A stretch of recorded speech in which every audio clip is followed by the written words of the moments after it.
দেখছেন এটি news happening পয়েন্টে আপনাদের সবাইকে আমন্ত্রণ জানাচ্ছি। আমি জান্নাতুন্নাহা জাকিয়া। দর্শক, আপনারা জানেন যে হ্যাপেনিং পয়েন্টের এই আয়োজনে আমরা সাধারণত নানা দিকে ঘটে যাওয়া যে ঘটনাগুলো সে সম্পর্কে আপনাদেরকে জানানোর চেষ্টা করে থাকি এবং আমাদের একজন অতিথি আমাদের সঙ্গে থাকেন এই আয়োজনে, তার সে সম্পর্কে আমাদেরকে আসলে জানান।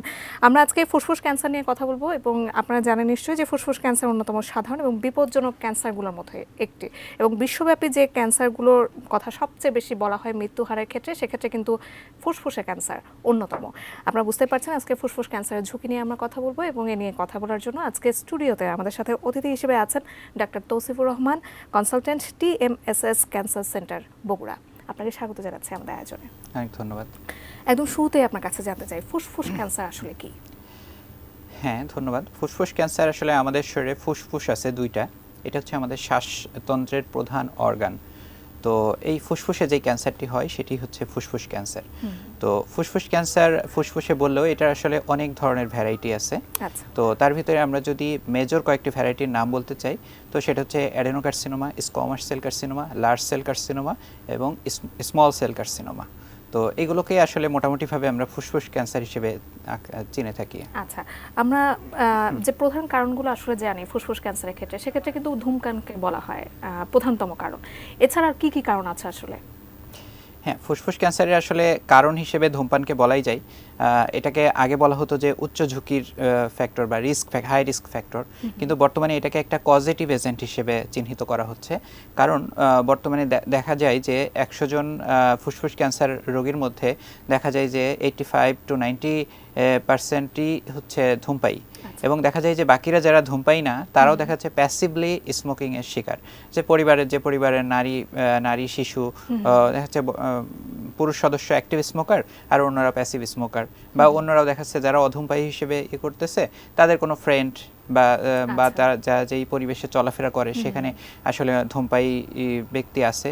তো এই ধূমপানের মধ্যে আসলে নিকোটিন আমরা যেটা বলে থাকি, এটা একটা প্রধান কার্সিনোজেন। তো তাছাড়াও অনেক কার্সিনোজেন আছে, এটা 100-র উপরে কার্সিনোজেন আছে একটা তামাকের মধ্যে। তো ধূমপান বলতে যেটা বোঝায়, এটা হচ্ছে তামাকজাত দ্রব্য, সেটা আমরা ইনহেলেশনের মাধ্যমে যেটা নিচ্ছি, যেটা ডাইরেক্টলি ফুসফুসে যাচ্ছে। কিন্তু এছাড়াও আপনি যদি দেখেন যে তামাক পাতা থেকে নানা ধরনের কিন্তু আরও উপাদান আছে যেই কার্সিনোজেনগুলো আমরা কিন্তু গ্রহণ করছি। যেমন পানের সাথে আমরা জর্দা খাচ্ছি, আলু পাতা খাচ্ছি, তারপরে গুল খাচ্ছে অনেকে, আরও বিভিন্ন নামে এগুলো নারীরাও কিন্তু অনেকে সেবন করতেছেন। তো এইটা হচ্ছে তাহলে ধূমপান বিভিন্ন রকমের, এটা হচ্ছে একটা পজিটিভ ফ্যাক্টর। এরপরে যারা ধূমপান করেন তারা আপনি বলছেন সবচেয়ে বেশি আক্রান্ত হয়, কিন্তু অধূমপায়ী যারা আছেন তারা আসলে কিভাবে আক্রান্ত হয়? হ্যাঁ, এক্স্যাক্টলি সেটাই আমি বলতে চাচ্ছি।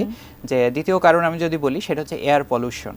এয়ার পলিউশন আমাদের হচ্ছে যেই ঢাকা শহরের বাতাসের কথাই যদি ধরেন, যে এখানে হচ্ছে পৃথিবীর দ্বিতীয় সর্বোচ্চ পরিমাণ পলিউটেড আর কি, এবং এখানে অনেক ভারী ধাতুর অস্তিত্ব পাওয়া গেছে, যার ভিতরে অনেক ধরনের ভারী ধাতু যেমন asbestos, cadmium, chromium, arsenic, nickel, silica, এইগুলো আসলে হচ্ছে ক্যান্সার সৃষ্টির জন্য অনেকাংশেই দায়ী বলা হয়। এবং যারা বিভিন্ন রকম মানে অকুপেশনাল হ্যাজার্ডের সম্মুখীন হচ্ছেন, যেমন দেখেন যে জাহাজ নির্মাণ শিল্প, জাহাজ ভাঙা শিল্প, ঢালাই শিল্প, সিমেন্ট কলকারখানা, তো এই যে এইসব জায়গায়ও কিন্তু বিভিন্ন ধরনের ভারী ধাতুর সংস্পর্শে তারা আসছে।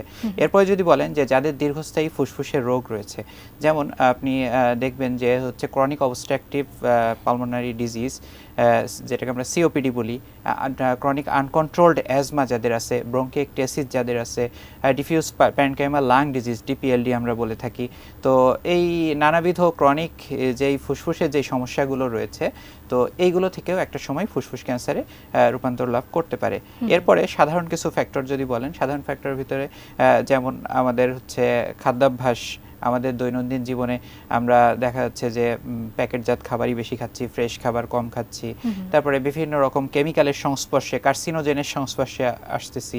তো এই কার্সিনোজেন বোধ আমাদের খাবারের মধ্যে থাকতে পারে, বায়ুর মধ্যে থাকতে পারে, আমরা যে জিনিসটা ব্যবহার করছি তার মধ্যে থাকতে পারে, বিভিন্ন মানে আমরা সিনথেটিক, ন্যাচারাল জিনিসের পরিবর্তে সিনথেটিক জিনিসগুলো বেশি ব্যবহার করতেছি। এমনকি আমি যদি বলতে চাই যে আমরা অনেক গরম জিনিস, যেমন হচ্ছে চা খাচ্ছি, অনেক সময় আমরা ওয়ান টাইম গ্লাসে বা ওয়ান টাইম প্লেটে আমরা হচ্ছে খাবার খাচ্ছি, গরম গরম খাবার। তো এগুলো আসলে অনেক সময় প্লাস্টিক বা মানে সেগুলো কিন্তু খাদ্য ইয়েতে মিশেও যেতে পারে এবং সেখান থেকে কার্সিনোজেন আমরা অনেক কিছুতেই আসলে ইনটেক ফুসফুস করতে ক্যান্সারের পারি। ঝুঁকি রয়েছে। তো আমরা এই এগুলো বিষয়ে আরো জানবো আপনার কাছ হ্যাঁ, থেকে, হ্যাঁ। তবে আমাদের এই আয়োজনে একটা ছোট্ট বিরতি নেবার সময় হয়ে গেছে। দর্শক, হ্যাপেনিং পয়েন্টে আছি, ছোট্ট একটা বিরতি পড়া, আমরা আবারও ফিরছি, আমাদের সাথেই থাকবেন।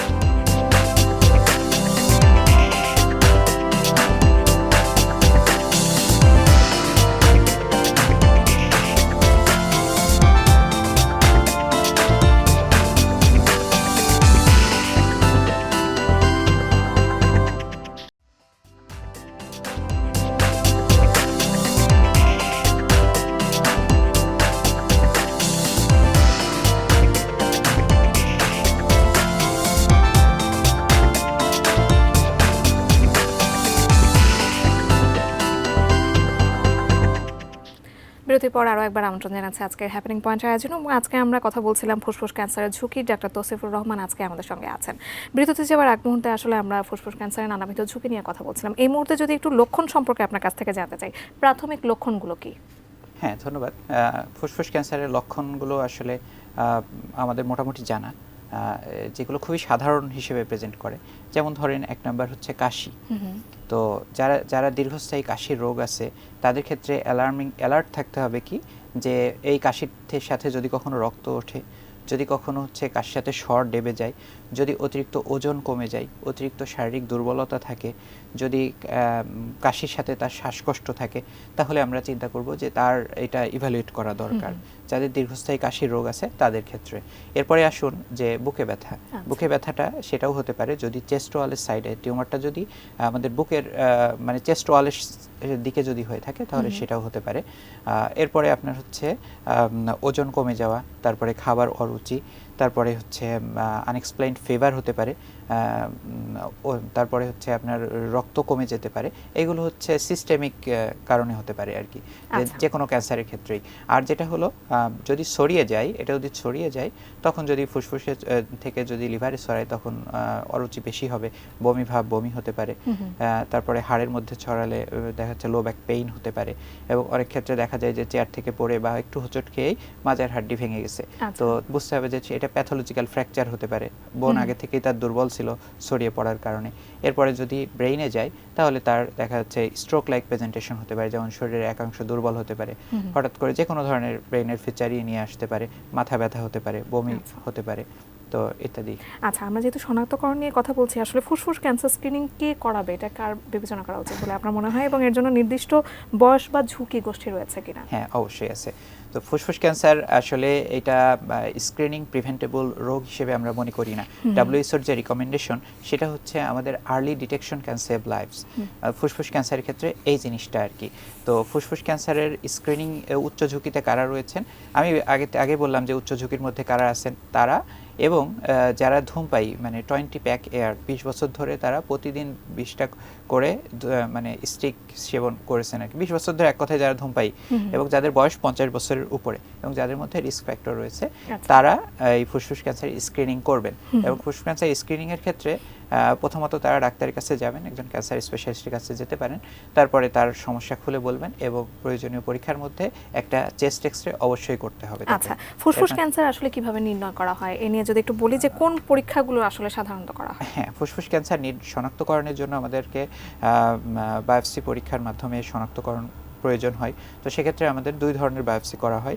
একটা হচ্ছে ব্রঙ্কোস্কোপি গাইডেড বায়োপসি, যেটা আমাদের লেশনটা যদি মিডিয়ালি মিড চেস্টে থাকে সেটা ব্রঙ্কোস্কোপি গাইডেড করা হয়। আর যদি এটা ল্যাটারালি যে চেস্ট ওয়ালের কাছে যদি থাকে তাহলে সেটা আমরা সিটি গাইডেড FNAC বা বায়োপসি পরীক্ষা আমরা করতে বলি। এরপরে এটা আরও ভালোভাবে মলিকুলার প্যাটার্নটা জানার জন্য আমরা লিকুইড বায়োপসি করতে বলি, যেখানে আসলে আমরা ডিএনএ মিউটেশন, অ্যাকশনেবল কোনো মিউটেশন হয়েছে কিনা সেটা জানার জন্য এবং তার এগেনস্টে কোনো টার্গেট থেরাপি বা ইমিউনোথেরাপি কার্যকর কিনা এটা বোঝার জন্য আমরা সেটা করে থাকি। এরপরে আরও কিছু পরীক্ষা আছে, ইমিউনোহিস্টোকেমিস্ট্রি, যখন ডায়াগনস্টিক ডিলেমা থাকে। তারপরে যদি ছড়িয়ে পড়ার আশঙ্কা থাকে সেক্ষেত্রে আমরা দেখা যাচ্ছে সিটি স্ক্যান বা MRI বা সবচেয়ে ভালো যেটা হয় whole body PET CT scan আমরা করতে পারি। যদি চিন্তা করি যে হাড়ের মধ্যে ছড়িয়েছে তাহলে সেক্ষেত্রে আমরা হচ্ছে হোল বডি বোন স্ক্যান পরীক্ষাও করতে পারি। একটু গবেষণার দিকে আসতে তাছাড়া চাই। জি। রুটিন পরীক্ষা নিরীক্ষা তো থাকবেই, যেগুলো ফিটনেসের জন্য আমাদের নিয়মিত করতে হয়।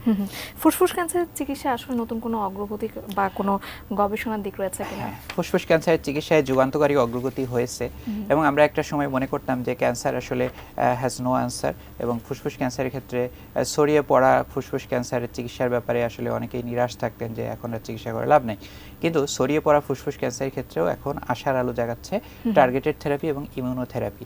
তো টার্গেটেড থেরাপি আমি যেটা আগেই বললাম যে আমরা লিকুইড বায়োপসি বা আমরা মলিকুলার প্রোফাইলিং করে আমরা আসলে সেইটা আমরা জানতে পারি, এবং শুধুমাত্র সেক্ষেত্রে কেমোথেরাপির প্রয়োজন ছাড়াই শুধুমাত্র একটা ট্যাবলেট, এবং সেটা স্বল্প খরচেই সে শুধুমাত্র একটা ট্যাবলেট খেয়েই সে কিন্তু ফুসফুস ক্যান্সার থেকে মুক্ত থাকতে পারে। বেশ ভালো একটা কথা আমি শুনলাম। এটা এবং ছড়িয়ে পড়লে দেখা যায় অনেক সময় ইমিউনোথেরাপি, যেটা এখনো একটু কস্টলি, কিন্তু ইমিউনোথেরাপিও ছড়িয়ে পড়া ফুসফুস ক্যান্সারের ক্ষেত্রে কার্যকর, এবং এর সাইড ইফেক্ট অনেক নাই বললেই চলে। আচ্ছা, এবং প্রতিরোধের ক্ষেত্রে একটু আসতে চাই যে ফুসফুস ক্যান্সারের ঝুঁকি কমাতে আসলে ব্যক্তিরা কি কি করবেন? ফুসফুস ক্যান্সারের ঝুঁকি কমাতে আসলে মোট কথা প্রথমত বলা যায় যে আমাদের নিরাশ হওয়া যাবে না। আমাদের যেই পদ্ধতিগুলো জানা আছে সেই পদ্ধতিতে আমাদের অবশ্যই ট্রাই করতে হবে। যে কোনো ক্যান্সারের ক্ষেত্রেই আসলে এক্স্যাক্ট কারণটা আমরা বলতে পারি না যে 100% এই কারণে তার এই ক্যান্সারটা হয়েছে, কিন্তু আমরা যে উচ্চ ঝুঁকির কারণগুলো জানি আমরা অবশ্যই সেগুলো মেনে চলবো। তো এটাই হচ্ছে প্রতিরোধের উপায়। আর হচ্ছে যেটা যে নারী এবং পুরুষে ফুসফুস ক্যান্সার কিন্তু এখন মোটামুটি সমান হয়ে গেছে। পুরুষের ক্ষেত্রে সর্বোচ্চ সংখ্যক মানুষ ফুসফুস ক্যান্সারে আক্রান্ত হয়ে মৃত্যুবরণ করে, নারীদের ক্ষেত্রে তৃতীয় সর্বোচ্চ সংখ্যক মানুষ ফুসফুস ক্যান্সারে আক্রান্ত হয় এবং মৃত্যুবরণ করে। তো আমরা যদি হচ্ছে বাঁচতে চাই তাহলে আমাদেরকে আর্লি ডিটেকশন করতে হবে এবং আর্লি ট্রিটমেন্ট করতে হবে। এবং বর্তমানে ফুসফুস ক্যান্সারের যতগুলো চিকিৎসা সেটা ডায়াগনস্টিক থেকে শুরু করে আপনি দেখাচ্ছে মলিকুলার প্রোফাইলিংও দেশেই করতে পারতেছেন, এবং ইমিউনোথেরাপি, টার্গেটেড থেরাপি এবং advance technology radiotherapy, 3D CRT, IMRT, ভিম্যাট, SBRT, SRS, electron therapy, PDT, ILRT সবই আপনি মোটামুটি আপনি দেশের কোনো না কোনো সেন্টারে আপনি সেটা পাচ্ছেন। আমার সেন্টারেও এই সবগুলোই মোটামুটি আমরা অ্যাপ্লাই করে থাকি। বেশ ভালো খবর আমরা আমাদের দর্শকদেরকে জানাতে পেরেছি। আমরা আমাদের আয়োজনে একেবারে শেষ পর্যায়ে চলে এসেছি। আপনার কাছে যদি জানতে চাই যে ফুসফুস ক্যান্সারে আক্রান্ত একজন রোগী এবং তাদের পরিবারের জন্য মানসিক এবং আবেগীয় যে চ্যালেঞ্জগুলো আছে সেটা কি, এবং সেটা আসলে কার্যকরে কি ভূমিকা রাখা উচিত? হ্যাঁ, একজন ক্যান্সার যদি কেউ জয় করতে চায়, ক্যান্সার থেকে যদি মুক্ত হতে চায়, তাহলে তাকে অবশ্যই আত্মবিশ্বাসী হতে হবে এবং মনে রাখতে হবে যে এটা তার একটা যুদ্ধ, তার নিজের মনের অনিশ্চয়তার সাথে একটি যুদ্ধ, তার পরিবারের অনিশ্চয়তার সাথে একটি যুদ্ধ, আশেপাশের সমস্ত প্রতিকূলতাকে কাটিয়ে তাকে এই যুদ্ধে অবতীর্ণ হতে হয় এবং এই যুদ্ধে তাকে এগিয়ে যেতে হয়। এজন্য তাদের প্রতি আমার পরামর্শ যে আপনারা আপনাদের পরিবারের যেই সদস্যের পাশে থাকুন যিনি ক্যান্সার আক্রান্ত হয়েছেন, এবং আপনারা এই বিষয়টি শুধুমাত্র ডক্টরের কথা শুনুন, আশেপাশের মানুষের কথা শুনে আপনারা অযথা দেরি করে দেখা যাচ্ছে আপনারা যদি দেশের বাইরে যাওয়ার চিন্তা করেন, দেশে অন্তত চিকিৎসাটা শুরু করুন, পরবর্তীতে আপনি ফলো আপ করতে সেখানে গেলেন বা একটা পর্যায়ে, কিন্তু চিকিৎসাটা অ্যাজ আর্লি অ্যাজ পসিবল শুরু করুন। এটা আমি বলে রাখি যে প্রাথমিক অবস্থায় একটা ফুসফুস ক্যান্সারে পুরোপুরি সুস্থ হয়ে যাওয়ার সম্ভাবনা প্রায় 80 থেকে 90% থাকে, এবং সেটা ইন্টারমিডিয়েট অবস্থায় প্রায় 50%-এর কাছাকাছি, কিন্তু যদি এটা ছড়িয়ে পড়ে তাহলে এটা নিয়ার অ্যাবাউট 10 to 20%। তো দেখেন যে এখানে সবচেয়ে বড় জিনিসটা হচ্ছে সচেতনতা। আমি আজকে যে ব্যাচটা ধারণ করেছি এটা হচ্ছে ফুসফুস ক্যান্সার অ্যাওয়ারনেস মাস নভেম্বর, সেই উপলক্ষে এটা হচ্ছে ব্যাচ। এই সচেতনতার অভাবটাকে WHO সবচেয়ে ক্যান্সার চিকিৎসার মূল বাধা হিসেবে চিহ্নিত করেছে, এবং সেজন্য প্রতিটা মাসকেই একটা ক্যান্সার অ্যাওয়ারনেস মাস হিসেবে ঘোষণা করা হয়েছে। এজন্য আপনি সচেতন হন, আপনি টাইমলি চিকিৎসা করুন, আপনার চিকিৎসা ব্যয় কমবে, রোগীর সুস্থ হওয়ার সম্ভাবনা বাড়বে এবং রোগীর কষ্ট কমবে, রোগী আপনি এবং আপনার পরিবার আর্থিকভাবে এবং সব দিক থেকে আপনারা বেনিফিটেড হবেন। একদমই তাই, আমরাও আপনার সাথে সাথে এমনই আশা করছি। অনেক ধন্যবাদ আমাদের আজকে আয়োজনে যুক্ত হওয়ার জন্য। হ্যাঁ, আপনাকে অনেক ধন্যবাদ, এটিএন নিউজকে ধন্যবাদ, দর্শকদেরকে অসংখ্য ধন্যবাদ।